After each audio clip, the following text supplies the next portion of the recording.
wet and wild. It began in the Meadowlands in 1985 when the Giants' Harry Carson christened Coach Bill Parcells with a victory bat. Knowing Bill Parcells is very superstitious.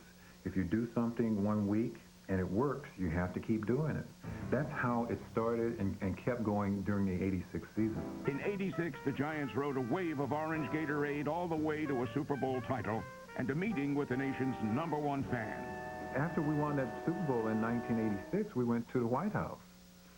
And the Secret Service agents came over to me and they said, where's Harry Carson? I said, I'm Harry Carson. He said, well, the president would like to speak with you. So they positioned me outside this stairway, and the team was on the other side. And my back was to the president, and as he was walking down this walkway, I turned around, and just as I turned around, I saw this big orange bucket go up. And this popcorn came down on the top of my head. He got a laugh, and Mrs. Reagan got a laugh, and, everybody was, chuckling. And I looked down in the bucket, and the bucket was still half full. And I thought to myself, Secret Service agent, big guns, should I or should I not? And I said, I should.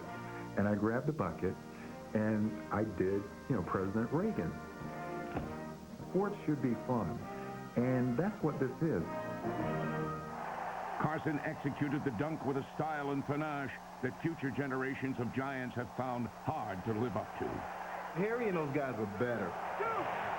Now, we're so clumsy with a guy. They're bumping to each other. I got soaking wet trying to get the coach. That's not what it's all about. So for all you players out there listening, make sure you don't wet the other players. It is only intended for the coach. If you wet the other players, you are not allowed to dunk the coach anymore for the rest of your career, or at least for the rest of that year. If you get him, on his back instead of getting him in his head, then you can't do it anymore. You don't throw it like that. That's for sissies. To really score a 10, you got to really take that bucket up high, okay? You got to make sure that when it comes down, that first drop of Gatorade has to come down on the top of that coach's head. I think, that's every coach's dream. I'll be quite honest with you, to get dumped on with water, Gatorade, or whatever, because it doesn't happen very often. It's a good thing. Believe me, it's a good thing. It's stupid, and it doesn't have any place in sports.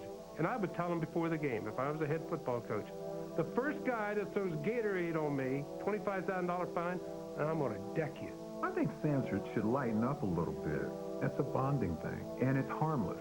I think if a player or players feel that they can't do that, there's something wrong with that situation. When a coach is getting that, you know where his players stand with him.